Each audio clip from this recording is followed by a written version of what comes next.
on your side at 5. Focused on you. Tonight, police in Cahokia Heights are searching for 2 people connected to a deadly shooting on Thanksgiving Day. The violent attack left a 16-year-old dead and a 17-year-old hurt. Thanks so much for joining us. I'm Kelly Jackson. And I'm Mike Bush. Police say the 2 men they're looking for are considered armed and dangerous. Our Justina Cornell joins us now in studio with the latest on this case. Yeah, Mike and Kelly, so that deadly shooting on Thanksgiving Day stunned neighbors who say this type of crime just doesn't happen on their street. Now tonight, after days of investigating, police tell us they have a lead to solve the case and they need your help. Now these are the 2 men police are looking for. Authorities are calling them people of interest. Officers are searching for 21-year-old Scorian Johnson Jr. and 20-year-old Michael Hunter.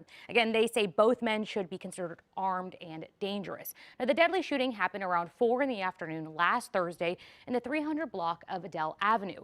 When police arrived, they found 16-year-old Markel Staples dead with a gunshot wound to his head. A 17-year-old who was the driver was shot and seriously wounded.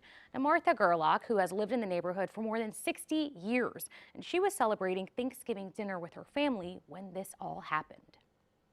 Definitely went on our heartstrings because that's hard on knowing that being a mom myself, I feel sorry for that. Now, police aren't saying if either of the men they're looking for was the gunman. Again, they're only calling them people of interest. If anyone has any information, you should call the Cahokia Heights Police Department at 618-825-2681. St. Louis police are investigating an attempted carjacking and shooting in Tower Grove South. Police say 3 men were sitting in a truck when a black sedan pulled up. 2 men got out of the car. One of them pulled out a gun, telling the victims to get out of the truck. The suspects fired a shot after the driver put the truck in reverse and took off. The victims then drove to a Quick Trip gas station for help. 1 man was grazed by a bullet. A 19-year-old will serve 29 years behind bars for murdering a Southern Illinois University Edwardsville student. Jacob Godoy was 16 years old when he killed Monir Damra in 2021. Damra was shot on the ramp from Route 157 to Interstate 270. He was a nursing student and an ROTC cadet. Police say it was a random act of violence. Another man, Jimmy Ortiz, has also been charged in the murder. His case is still pending. Could the next national park be in Alton? That is the dream of an Illinois company, and they have the plans to do it. 5 on your sides. Tracy Henson spent the day in Alton learning about the proposed Great Rivers National Park. What started out with an idea on a board has become a plan. We own 34 properties along Main Street, and we just believe that outdoor recreation is really important to people, and we want to create a city where people have recreation, they have leisure activities, they have a Main Street, there's a lot of different housing stock here, so we want to have a, sort of a city where you can do everything. And to do everything, her company, Alton Works, has an 8-step plan for the riverfront that would lead to a national park, Great Rivers. Number 1, improve cruise ship mooring area and amenities. 2, update the marina. 3, add a concrete boardwalk along the riverfront. 4, connect the riverfront and downtown with a bike trail. 5, build out the great lumber site with family activities. 6, build a flood-proof bike park. 7, upgrade Russell Commons Park. And 8, optimize the amphitheater.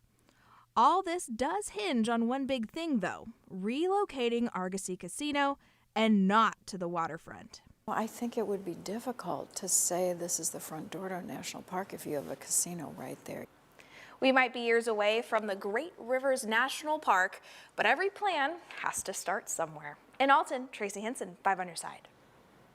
Metal barricades are now up at the Railway Exchange Building in downtown St. Louis. This used to be the site of the flagship store for Famous Bar, but it's been empty for years.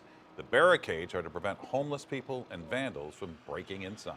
Months after announcing plans for a merger, BJC Healthcare and St. Luke's have signed off on a deal. The merger is set to start January 1st.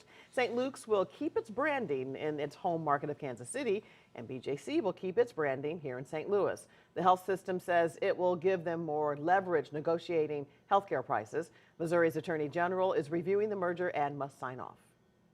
The city of St. Louis could soon revive efforts to expand shelter and housing capacity for the homeless. Those new details are coming to light after Board of Alderman President Megan Green delivered a formal address from her office at City Hall. Our political editor, Mark Maxwell, spoke to President Green just moments ago. Mark? Mike and Kelly, the Board of Alderman president's speech stands out because it's really the first of its kind. Megan Green appears to be elevating the visibility of her office beyond its traditional role. Green also called on the Charter Commission to reshape the levers of power at City Hall to give the legislative branch more control over the purse strings. But as she rattled off different agenda items during her speech, things that she's achieved so far in her first year in office, she also acknowledged that one of those key items failed, at least for now. But when we pressed her on that unhoused Bill of Rights that became such a lightning rod of controversy in recent weeks, she said she and her colleagues at the Board of Aldermen aren't done with it yet. You know, I think we tried to do a little bit too much too fast. And so we're taking a step back right now. We're figuring out what are the most tangible things that we can get done right now that are going to have the most immediate impact, while also creating a plan for what we need to do long term to expand shelter capacity in particular. More to come on that. The Board of Aldermen could also take more action to pass more local gun control measures before breaking away for the holidays. We'll hear more from President Green's assessment of her first year in office tonight at 6. Negotiators are working on another possible extension on the truce between Israel and Hamas. A humanitarian pause is set to end today. The extension could be for another 2 days to allow more time for Hamas to release hostages. So far, Hamas has released nearly 100 hostages who are mostly women and children. Some of those, including an American, were released just hours ago. Israel believes more than 150 hostages are still being held in Gaza. Other families are still left waiting to hear whether their relatives will be released. The little hope that we have gives us the strength to carry on and pleading and asking for the freedom of our family. Israel says it's looking into a claim from Hamas that the youngest Israeli hostage, his mother and brother, are dead. Hamas says they died during an Israeli raid on a refugee camp in the West Bank, but did not present evidence. The children were 10 months old and 4 years old. You can get updates on the war by texting the word Israel to 314-425-5355.